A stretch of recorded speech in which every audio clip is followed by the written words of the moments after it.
صحابہ کرام کی صفات کیا بتائی گئی کہ اشداء علی الکفار، کافروں پر شدید ہیں۔ شدید اس شخص کو کہتے ہیں جس کو رام کرنا، اپنے مطلب پہ لانا مشکل کام ہو، یعنی جو شخص دوسرے کی بات آسانی سے مان کر نہ دے، جو ہر چھوٹی بڑی بات پر پھسل کر نہ جائے، اپنے اصول کو نہ چھوڑ دے۔ کفار کے مقابلے میں صحابہ کرام کا شدید ہونا اس معنی میں نہیں ہے کہ وہ بد مزاج تھے یا درستی سے پیش آتے تھے کافروں کو، یا تندخوئی سے اور بد مزاجی سے، بلکہ اس کا مطلب یہ ہے کہ وہ اپنے ایمان میں بہت مضبوط تھے، اپنے اصولوں کے پکے تھے، ان کا کردار بہت مضبوط تھا۔ کافر اپنے نظریات، اپنے خیالات، اپنے عقائد کے معاملے میں مسلمانوں کو ترنے والا نہیں پاتے تھے۔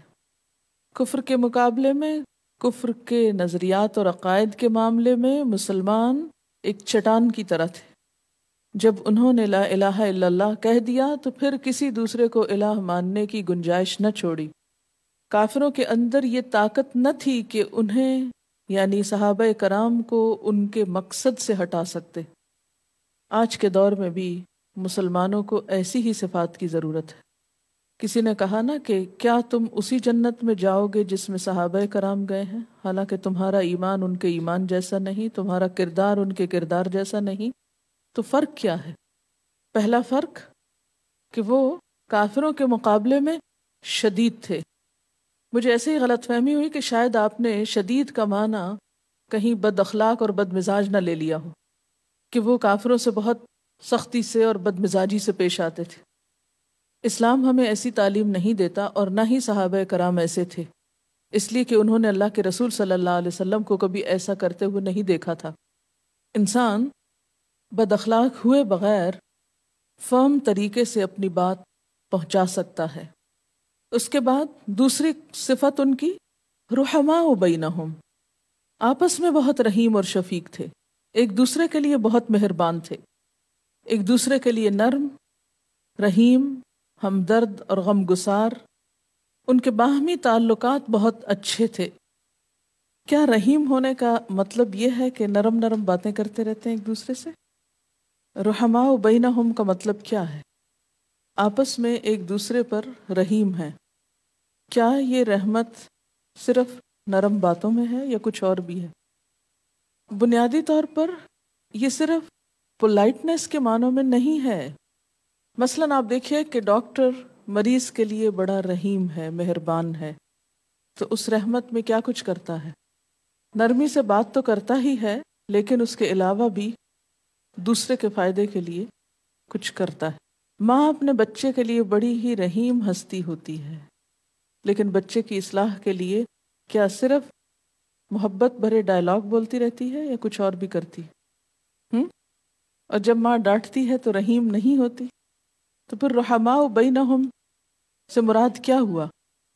بنیادی طور پر تو خیرخواہی مقصود ہے، اس میں مزاج کی نرمی اور شفقت اور محبت اور وہ سب چیزیں آ جاتی ہیں، لیکن اصل چیز خیرخواہی ہے، دوسرے کے بارے میں کنسرنڈ ہونا۔ جیسا کہ آپ صلی اللہ علیہ وسلم کی احادیث سے پتہ چلتا ہے کہ مومن کا بھائی ہے، لا یظلمہ ولا یسلمہ، نہ وہ اس پہ ظلم کرتا ہے نہ اس کا ساتھ چھوڑتا ہے، یعنی اس سے بے نیازی نہیں برتتا، کنسرنڈ ہوتا ہے۔ کیونکہ صحابہ کرام وہ چنے ہوئے لوگ ہیں جن کے بارے میں قرآن میں سرٹیفکیٹ دے دیا گیا کہ رضی اللہ عنہم ورضوا عنہ، اللہ ان سے راضی ہو گیا اور وہ اللہ سے راضی ہو گئے۔ اور جب ہم سے کہا جاتا ہے صراط الذین انعمت علیہم، ان لوگوں کا راستہ جن پر تو نے انعام کیا، یعنی جن سے تو راضی ہو گیا، ہمیں بھی اس راستے پہ چلنے کی توفیق دے۔ تو بہرحال وہ ہمارے لیے ایک اچھا نمونہ ہے۔ آپ صلی اللہ علیہ وسلم تو ہیں ہی، لیکن آپ تو ایک پروفٹ بھی ہیں۔ مگر صحابہ کرام کے اندر جو انسانی ہمدردی اور محبت تھی، کیا آج ہمارے اندر پائی جاتی ہے؟ انسان کا جو لفظ ہے نا، یہ انس سے بنا ہے، الف نون سین، انس، کہ انسان سے انس پائے۔ تو ٹھیک ہے، اسلام انسان کو سنوارتا ہے، نکھارتا ہے، نبی صلی اللہ علیہ وسلم نے صحابہ کرام کا تزکیہ کیا، لیکن یہ انسانیت کا حصہ ہے۔ کہ انسان انسان کے لیے مانوس ہو، ایک دوسرے کی ضرورت محسوس کی جائے، ایک دوسرے سے تعلق رکھا جائے، ایک دوسرے سے محبت کی جائے، ایک دوسرے کی کمی محسوس کی جائے کہ اگر ایک شخص نہیں ہے تو کیوں نہیں ہے، کہاں ہے وہ۔ ایسے بہت سے واقعات اور بہت سی چیزیں آپ پڑھتے بھی رہتے ہیں، سنتے بھی رہتے ہیں، لیکن ہم دوسروں سے کیا شکوہ کریں، گلہ کریں۔ خود ہمارے اپنے مسلمانوں کے اندر، ہم مسلمان ملکوں کے اندر بھی ایسی بہت سی چیزیں دیکھنے میں آتی ہیں۔ جتنی بھی چیزیں سورۃ الحجرات میں باہم تعلقات ٹھیک کرنے کی ہیں، ان کی بنیادی وجہ کیا ہے کہ تعلق خراب نہ ہو، اور تعلق خراب نہ ہو تاکہ انسان انسان سے خوشی پا سکے، سکون پا سکے۔ بھلا اگر کوئی غیبت کرے گا یا مذاق اڑائے گا تو اللہ تعالیٰ کا کیا نقصان ہے؟ اگر کوئی انسان کسی انسان کا مذاق اڑاتا ہے یا غیبت کرتا ہے یا اس کو پریشان کرتا ہے، اس میں اللہ تعالیٰ کا تو کچھ بھی نقصان نہیں۔ وہ کیوں ہمیں یہ روکتا ہے اس بات سے؟ تاکہ بندے کا بھلا ہو۔ اور ان چیزوں کو اسلام فرض کے درجے میں رکھتا ہے، اور ان گناہوں کا ارتکاب حرام کے درجے میں ہے۔ اسی سے پتہ چلتا ہے کہ اسلام بنیادی طور پر انسان کی بھلائی، انسان کے فائدے اور انسان ہی کی خیر کے لیے ہے۔ اگر کوئی شخص ان حکموں پر عمل کرتا ہے تو اس میں انسان کا اپنا ہی فائدہ ہے۔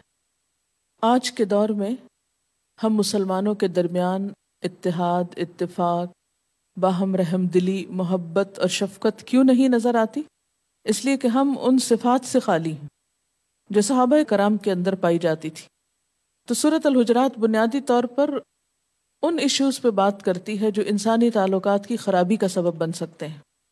اور پھر آپ دیکھیے کہ باہم رحیم و شفیق ہونے کے باوجود وہ اپنی نمازیں نہیں چھوڑ دیتے تھے۔ ہمارے ہاں کیا کانسیپٹ ہے کہ اگر آپ خدمت خلق کرتے ہیں، انسانوں کی مدد کرتے ہیں، سوشل ورک کرتے ہیں، تو پھر نماز کی کوئی خاص ضرورت نہیں رہتی، کیونکہ اب آپ کی نجات کے لیے یہی کافی ہے۔ لہٰذا وہ لوگ جو انسانیت کی خدمت میں مشغول ہوتے ہیں عام طور پر نماز پڑھنے والوں کو برا بھلا کہنا شروع کر دیتے ہیں، جبکہ دین مکمل ہوتا ہے دونوں ہی طرح کی باتوں سے۔ ایک طرف رحماء بینہم ہوں، حقوق العباد کے نبھانے والے ہوں، اور دوسری طرف تراہم رکعا سجدن، اپنی نمازوں سے غافل نہ ہوں۔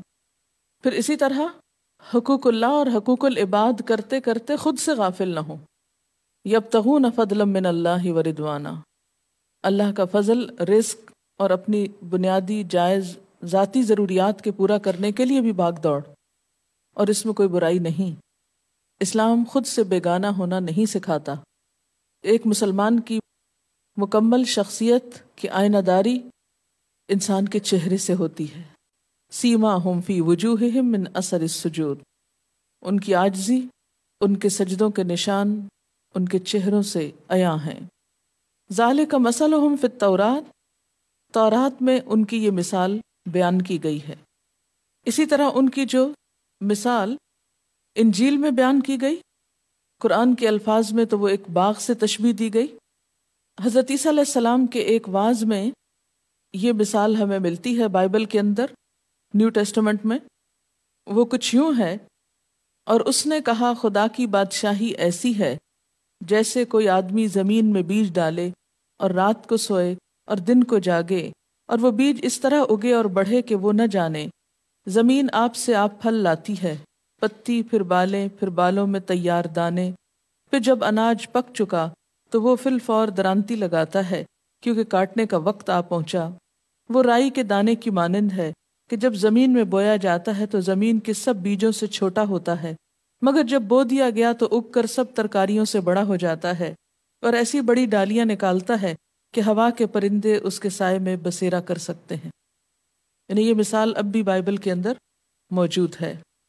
رحماء بینہم کے لیے اگر معاشرے میں معاملات کیے جائیں تو ہم یوں کر سکتے ہیں کہ مثلا سبزی والا ہے، کوئی غریب ٹھیلے والا ہے، آپ کچھ لین دین کرتے ہیں تو ہمیں ان سے زیادہ بھاؤ نہیں کرنا چاہیے۔ عموماً بچت کرتے ہیں غریب ٹھیلے والوں سے، کہ اگر سبزی خرید رہے ہیں ان سے، اور کیوں خرید رہے ہیں کہ فریش ہے دکان کی نسبت، کہ ابھی لائے ہیں منڈی سے، تو پھر کیا کرتے ہیں کہ چونکہ غریب ہے دبا سکتے ہیں، اس لیے اس سے کم کرا کے بیچارے کو چار آنے منافع دینا بھی مشکل بات سمجھتے ہیں۔ ٹیکسی والا ہو، ٹھیلے والا ہو، اس طرح کے کوئی بھی چھوٹے چھوٹے کام کرنے والے ہوں تو ان لوگوں کے ساتھ بھاؤ نہ کرنا، جو جیب میں آئے نکال دینا، اگر حیثیت ہو تو یہ خاموش صدقے میں آتا ہے۔ ایسے شخص پر آپ عنایت کر رہے ہیں کہ جسے شاید آپ دوبارہ دیکھیں بھی نہیں۔ ایک فقیر مثلا جو آپ کی گلی میں ہر ہفتے آتا ہے تو وہ تو بار بار آپ اس کو دیکھتے رہتے ہیں، وہ آپ کو پہچان جاتا ہے، پھر وہ اگر آپ کہیں رستے میں دیکھے سلام کر سکتا ہے، کسی نہ کسی طرح تعریفی نظروں سے آپ کا شکریہ ادا کر دے گا۔ لیکن ایک ایسا راہ چلتا ٹھیلے والا یا رکشے والا، یہ لوگ ہو سکتا ہے پھر زندگی میں آپ کو دوبارہ نظر نہ آئے، یہ آپ کو کبھی شکریہ بھی نہ بول سکے۔ تو اگر اللہ توفیق دے، بعض اوقات یہ ہوتا ہے کہ اپنی جیب اجازت نہیں دیتی، وہ ایک الگ مسئلہ ہے، لیکن اگر اللہ توفیق دے تو ان لوگوں سے زیادہ بچتیں نہ کیا کریں اپنی، ان کو ان کے منہ مانگے دام وہ سب دے دیں۔ آپ کبھی حساب لگائیں کہ سارے دن میں اگر یہ چند کلو پھل بیچ لے گا کتنے ہزار کما لے گا اس میں سے؟ کچھ بھی نہیں، سارا دن دھوپ میں کھڑا ہے۔ اگر ایسے لوگوں سے رحم کا معاملہ نہ کیا جائے تو بسا اوقات یہی لوگ کام سے بیزار ہو کر کام چھوڑ دیتے ہیں اور بیکاری میں، غربت میں تنگ آ کر چور ڈاکو بن جاتے ہیں، نشہ کرنے لگ جائیں گے پریشانیوں سے تنگ آ کر۔ تو ان لوگوں کو انڈائریکٹلی ہیلپ کریں۔ آپ کبھی کر کے دیکھیں، آپ اتنا سکون محسوس کریں گے، اتنی خوشی ہوگی کہ شاید کسی اور جگہ صدقہ کر کے آپ کو اتنی خوشی نہ ہو کہ آپ نے کیا اور آپ گئے، ختم، پتہ ہی نہیں۔ جو کہتے ہیں نا، نیکی کر دریا میں ڈال۔ وعد اللہ الذین آمنوا وعملوا الصالحات منہم مغفرۃ واجرا عظیما۔ اللہ نے ایمان والوں سے اور نیک کام کرنے والوں سے بخشش اور اجر عظیم کا وعدہ کر رکھا ہے۔ اس بخشش اور اجر عظیم کے مستحق وہی لوگ ہو سکتے ہیں جو اپنے اندر وہ اخلاق رکھتے ہوں جو اللہ تعالیٰ کو مطلوب ہے۔